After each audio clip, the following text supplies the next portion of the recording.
So I'm going to talk about Laura Mulvey's piece, Visual Pleasure and Narrative Cinema. And in this piece, she introduces the concept of male gaze theory.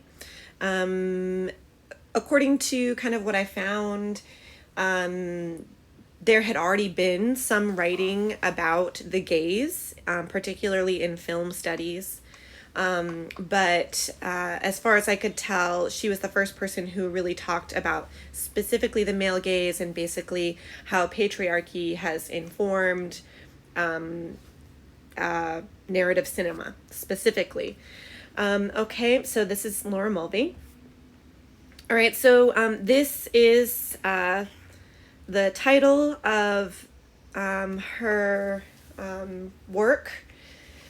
It's a pretty well-known piece. If you look into like feminist studies, it's mentioned a fair amount, and when you look into male gaze theory, it's specifically mentioned, and as you can see here, it was published in 1975.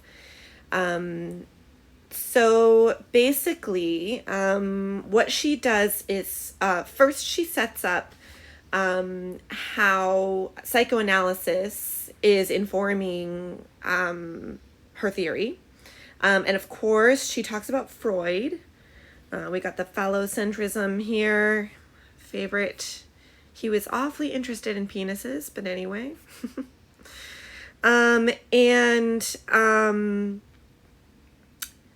She also talks about like new cinema and she talks about like sort of traditional cinema. I'm just kind of quickly going over it.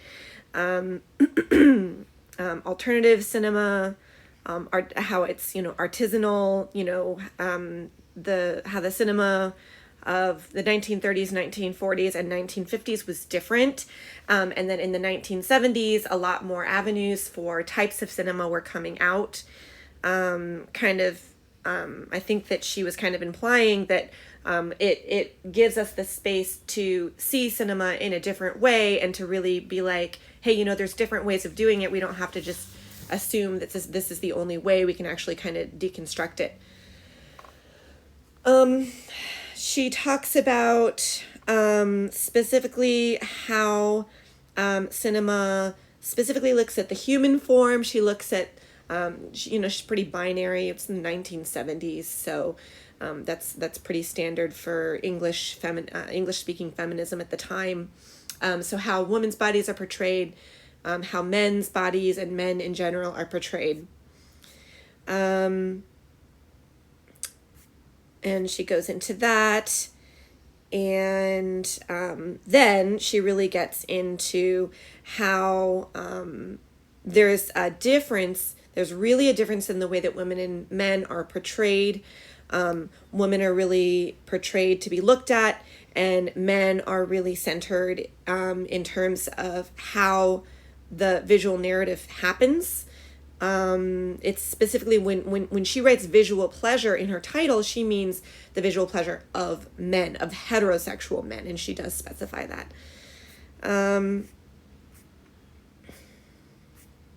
So I'm just kind of going through and just kind of looking at the subtitles. She looks at a few specific types of movies. She looks at Hitchcock and another filmmaker, Sternberg. Sternberg. And she looks at a few films of theirs. She spends more time on Hitchcock. Hitchcock is, I don't know very much about film, but it seems like people talk about him a lot. All right, and then finally she has the summary. All right, so let's just go back to the beginning, and I'm going to kind of go through it a little bit. So basically, in the beginning, what she says that she's using psychoanalysis to talk about film. And I studied psychology in university, and I love talking about psychology, but for me, I was like, really? It's a movie. Like, this is not like internal psychology, this is a movie. But I did actually feel especially by the time I got to the middle of this, I really did feel that she kind of at least made a point for what her perspective was. So, psychology is about the individual subject, but psychology does, it's true, also involve social formations. So psychology can be used to look at society. And it's true that film does, it keeps switching to the eraser. Film does, portray things in a certain way, kind of what's socially acceptable. And then, here she's like, so because of that, film is used to portray the unconscious of patriarchal society. All right, so now she gets into phallocentrism, and of course, you can guess that Freud is coming up. So, and she does also talk about the castrated woman trope. Now, I gotta be honest, I don't know a whole lot about this. I don't have a penis. Like, I don't know why you need to know that, but that's what I brought to the reading of this. And I don't understand why that's a problem for someone to not have a penis. I have not read about this, but apparently Freud wrote about it at some length. I don't think Mulvey is the only one to have brought this trope up and talked about its importance. So I'm just going to kind of leave that there. I'm not the best person to talk about that. But it's there. All right, so here's something pretty important. So what she says is that, like, what the woman in the video, the function of the woman in the video is doing, is they're symbolizing the castration threat and raising her child into the symbolic. All right, that took me a while to kind of understand what she means by she didn't really go into a lot, like specifically raising her child into the symbolic, but she does talk about some other symbolism in this. Here we see she turns her child in the signifier of her own desire to possess a penis. This is the entry into the symbolic. To be honest, I don't totally understand all of this. Let's kind of skip over this because, I don't really understand the castration trope. I'm not following her, to be honest, and I don't think that's just because I'm not familiar with this. She didn't really flesh those parts of this out, I felt. Now, I might be wrong. Please feel free to read this and disagree with me. I'd love that, and I'd love to hear your thoughts about it. But what I did understand is this kind of stuff, saying that using particularly the medium of film, man can live out his fantasies and obsessions through linguistic command by imposing them on the silent image of woman. And you can do that with the medium of film. Later, she's going to talk about why film as a medium is specially suited to act out this symbolism of woman and this portrayal of woman and this application of the male gaze. And yeah, she's clearly using like a post-structuralist framework, at least to me.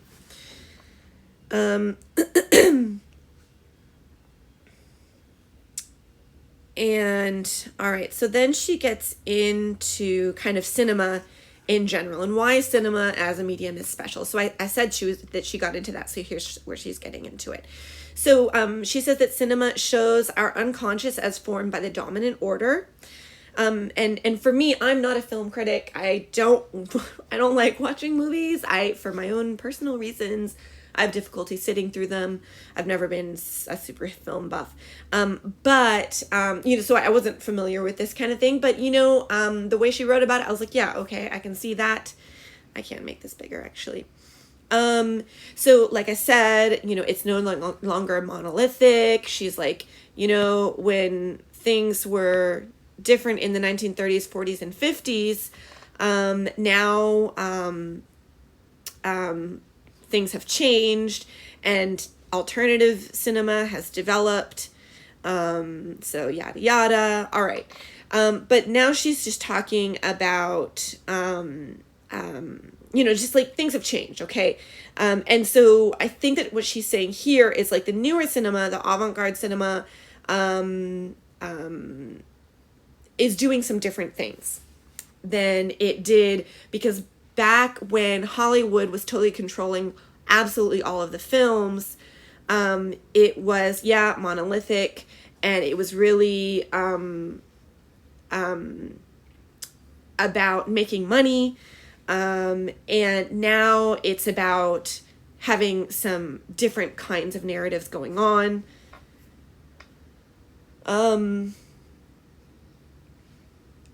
And then she starts talking about just kind of how cinema works, and she starts to get into why the male gaze, like why cinema is really a great medium for it. So cinema allows us to manipulate visual pleasure, and code the erotic into the language of the dominant patriarchal order, using visual stimulus.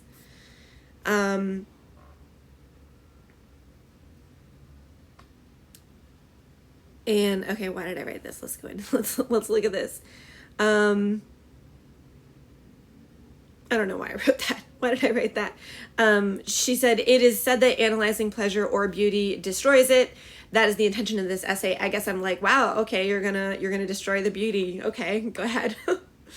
I'm personally reading Hegel, so some of my notes are about that going on. No, I'm not going to explain that. I don't quite understand Hegel, so I'm not going to go into that. Anyway, she says that cinema is being used to conceive a new language of desire. All right, so there's two specific ways that she says the male gaze is working. One is scopophilia. And scopophilia is when basically taking other people as objects and seeing them as an object and having a sexual reaction to that. And scopophilia is a lot about voyeurism. And, it's about having a controlling and curious gaze. And so, of course, you can really easily see why why film is a great medium for this, because in film, you're seeing the gaze through the camera and you can see like everything in the film. You can see people's most intimate moments, and not be found out.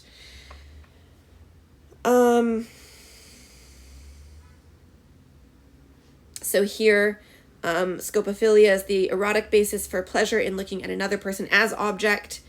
So film really is well suited for that. And then she goes into something slightly different that's more about the ego. All right, now she starts out. Here, she kind of lost me because, I studied psychology, and of course I studied Freud. But Freud it's just weird because I read some philosophy, and it's really weird to me because in psychology, yes, Freud is mentioned, but I think he's kind of mentioned just because he became so much a part of, society and the way that people conceive of what psychology must be. But in reality, psychologists don't actually use his theories very much anymore.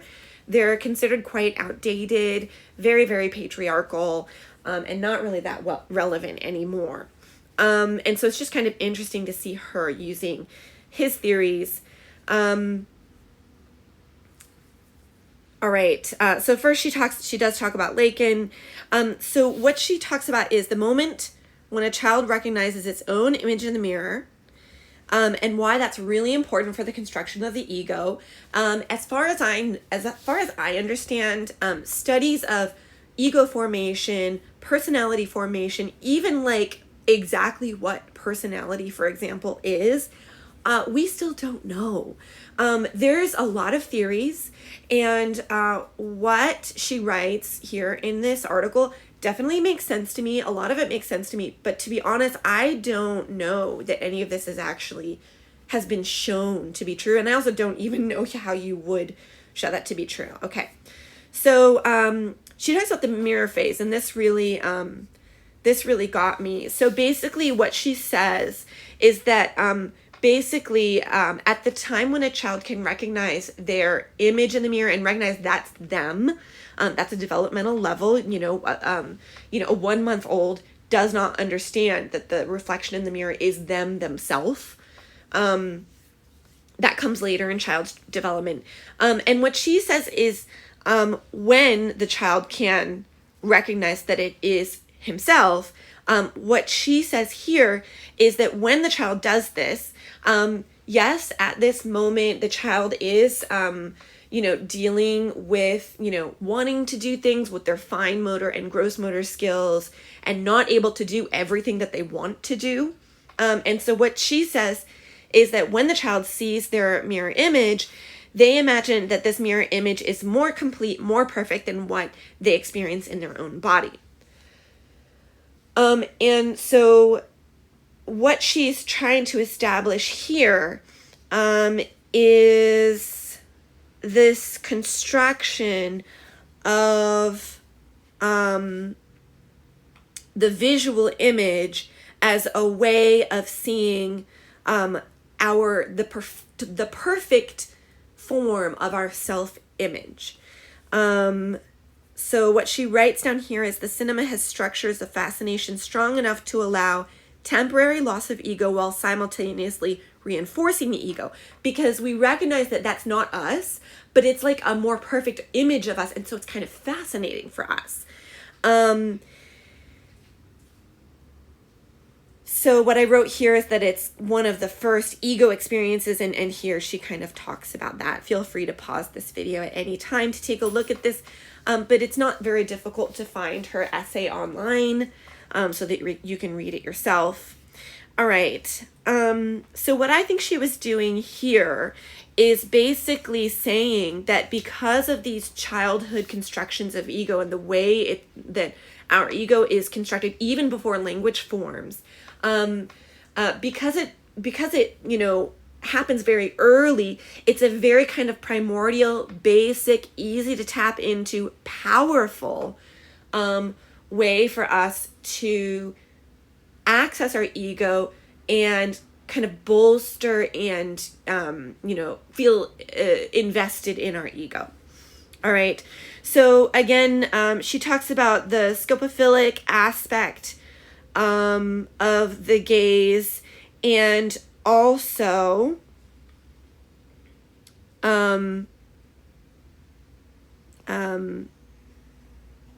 narcissism and constitution of the ego. And so it's like both the pleasure in kind of like sneaking a look, and also the personal investment in how it reinforces our ego when we see these images of the main character. Particularly when the main character is a man, particularly men will invest in that main character. I think she also does talk a little bit about how even when when the viewer is not a heterosexual man, because this gaze is so common in our society, not just in film actually. And of course, since she wrote this, there's been a lot of writing about the male gaze and how it applies in a lot of different situations. Of course she uses gaze, but we can also look at it, in writing, in literature, where of course, we're only looking at words and so on. But anyway, even when the person is not a heterosexual male, we've been socialized to see things as a heterosexual male and to prefer these kinds of images and to feel comfortable with and if we are the object of those images, if we're seen as the object of those images, anyway, it's going to get into that. Okay. All right. So again, because of what she's established about the psychology, she says that when we watch these films, there is identification of the ego with the object on the screen. So she is explaining why these particular depictions of the main character men or the male characters in the story, and why it matters. I mean, who cares, if this person, if the guy, happens to treat women whatever he does and see them as sexual objects, who cares? Well, she's explaining why it is we should care, why it has such a powerful effect on us, and she's helping us to see how patriarchy is being reflected in this. So again, it's an eroticized concept, and it forms the perception of the subject and makes a mockery of empirical objectivity. It's like we think that we're seeing a film, but why is the film panning? She's going to go into this later. Why is it panning slowly up the woman's body from her feet all the way to her head? It doesn't do that with men very often. So she looks at that here. Okay. So here, she said desire born with language, but of course earlier on she does say that this investment in this image begins before language. All right, she mentions the castration complex again. Again, please feel free to read this yourself or tell me about the castration complex. I don't get it. I don't know what the big deal is. I don't understand. Personally, that's an area I do need to understand. I don't mean to say that it's not important. I'm just saying I really can't relate. I don't think that it's unimportant. So I apologize if I gave that impression. Okay, moving on. So now we're getting to, now that we understand why the gaze is so important and why it's like we're drawn to it. It's this when we say ego in this sense, we don't mean self-centered. We mean like our sense of self, our very most basic sense of self. Why does that matter? And why does it end up that woman is the image and man is the gazer? So she says that it's split between the active male and the passive female. There's a lot of breakdowns you can see in our society. That's often how male and female are broken down. The male is strong and dominant. The woman is weak and subordinate, for example. And women are focused on their to be looked at-ness. I don't mean women are focused on that. I mean, that's how women are seen. That's how they are valued. And of course, in mainstream film, it's not just about narrative. It's also about spectacle. It's got to be something a little bit tittillating. It's got to be exciting. It's got to draw in our ego somehow so that we like the film, so that we say, oh, wow, so great. I really related or whatever. Okay, so she also says that the presence of the woman is an indispensable element of the spectacle, because, this symbolism, I guess this, symbolism of castration and all this kind of stuff and this erotic look, it's fun. We like to see that and we enjoy it. And yet when she has a visual presence, there's a tendency to freeze the flow of action in moments of erotic contemplation. Okay, erotic contemplation. All right, and so now we're really getting into what does the male gaze look like. She calls it an alien presence because, of course, it's so different from the narrative, from the plot. This person kills that person. Now they go to the police, and now we're like slowly panning up from someone's feet to their head. Like, why are we doing this? What does this have to do with solving the murder or whatever? Okay, I think is how she's going into that. And so she's saying that the feminine, while the woman is important in terms of making the film interesting, it's not necessarily her as a person, as a three-dimensional figure and character that's important. It's rather what she represents. Okay. And so that's why talking about like the maternal and the child and the castration, that's why Mulvey is talking about these things. In herself, the woman, the female character has not the slightest importance. Now, again, we're looking at specific kinds of films that have this specific kind of male gaze. Mulvey does go in later to, like newer or like other films. And she does mention, like there are other films, that are being produced that don't necessarily have this, like she does mention, bro, I don't remember what she calls it, but like the bro films, which was actually another topic for the feminist study group. And I will be making a video about another paper about that also, which also looks at films. So, oh yeah, right here, the buddy movie. So, there are, of course, films that don't even really include women at all. They're just incidental in the movie. Anyway, often when women are included, they have, the characters function on two levels. Erotic object for the characters within the screen story, and erotic object for the spectator. So remember, we go back to the scopophilia and back to the ego. So scopophilia, our erotic desire to be a peeping Tom, basically. And then the erotic object for the character, why does this matter? Because we identify with the character. All right, and so then she gets into something which I thought was really interesting. Remember, I talked about the panning from the feet to the head. But then she talks about something that I found really interesting.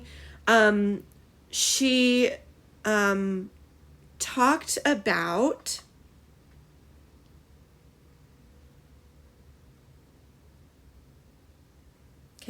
about how the man is the bearer of the look of the spectator. And she also talks about, how are men portrayed? They are not sexually objectified in many films. This is now, again, when we're talking about studies in sociology, we are speaking in general. You can definitely find films that don't fit these criteria, okay? We're not looking at every single individual film and saying, yes, every single individual film does this. When we're talking about sociology, we are talking about patterns in general. Okay, so don't worry too much. Don't get too upset if you have some, beloved or whatever films that you hate that completely don't follow this. Don't worry, because this still is very much a pattern. Okay, and that's what Mulvey's talking about. All right. So the main controlling character is often a man, and the spectator identifies, and it's a screen surrogate. So when the male movie star is, when the male character is portrayed as whatever desirable, their glamorous characteristics are not the erotic object of the gaze, but of the more perfect, powerful, ideal ego. Okay, so this is getting back to when we see the male character, they are portrayed as our perfect selves. And that's why you see a lot of characters I really love Battlestar Galactica. I'm currently watching this kind of terrible TV show called Manifest. And basically, there's the trope, I'm sure it has a name, but the trope of this male character that just does everything right, that's Hero in Battlestar Galactica. He just does everything right. And sure, he's very handsome, but man, he does everything right. He loves his family. He's devoted, to his partner. It's so, I find it really annoying, but it's definitely something that happens. Okay. So, and what does this mean? The more perfect, more powerful, they can make things happen. They can control events better. I remember once when I was in high school, I ran away from my school Long story, not getting into it. And I was terrible at it. And as I was facing the fact that I was probably going to fail and get caught, I was like, man, it seems so easy in movies. So yeah, watching those movies, I'm like, hey, yeah, I could totally rob a bank. That's not that hard. But anyway, I think it probably is a little bit harder. And so it gets back to, that what she talked about earlier with the child seeing their image in the mirror, where she says that the child imagines that their reflection in the mirror has better motor coordination. Now, I'm not sure how really valid that is. I'm not sure if we've really found that that's really how ego development happens and self-perception happens and self-image. I personally did not feel that Mulvey made the case to me that that's really what happens. But interesting. Okay. I might be wrong again. Okay, so again, there's this this gender dimorphism. Woman is the icon, man is the active figure. And again, the audience is the alienated subject, and the male character is, their imaginary existence. So I'm just kind of going through. This was really interesting too. She talks about basically like what happens inside a theater. And how do films work? So films are working like basically one thing that people are trying to do when they're making a film is to make you forget that you're the audience. They want to make you feel part of this story, right? That's often how we say, we thought a movie was great. We say, oh, I really lost myself in the story. I felt like I was there.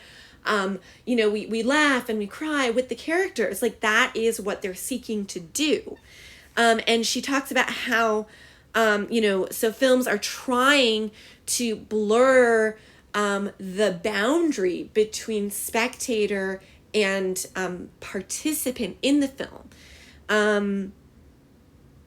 And she talks about this. So she talks about how this spectator, us as the audience, are engaging in a scopophilic fantasy. We are the peeping toms, like I said earlier. And so when we see the film, the close-ups of the legs, of the lips, when we see women's bodies portrayed in a certain way, and we are identifying with this image, it's like we are gaining control and possession of the woman ourselves. And, she talks about, she brings up some sort of, falling in love means that you become the man's property. And, she talks about some other kind of tropes. After you fall in love, you become less glamorous. She's looking at a couple films. Only Angels Have Wings, To Have and Have Not. I don't know these films. I've never seen them. All right, and then again, she gets into the castration thing, the importance of a lack of a penis and how this is threatening. And that the threat of the female is sexual difference. Again, I don't see it, but for me, when I read this, I was like, it kind of sounds to me like it's like when we see the sexual other, or when we see the depiction of the sexual other, because of course, again, everybody watching the film is not a man, a heterosexual man, but when we see it depicted in these ways, when we see men depicted in a certain way, women depicted in a certain way, it's like it's enforcing this sex gender binary that there's only two ways to be, that the woman is threatening, that the man is what we identify with, that the woman is, to be subordinated, the man is the active, the one in power of the events. And I just kind of thought that was interesting. And I kind of saw some connections in how society sees gender in general. Okay, anyway, getting off from my little tangent. All right, so she says that the male unconscious, when he sees this, has two avenues of escape: reenacting the original trauma, by figuring out the woman, demystifying the woman, or the other option is substituting the woman for a fetish object, and that's seen quite a bit. Focusing on the physical beauty, and this kind of thing.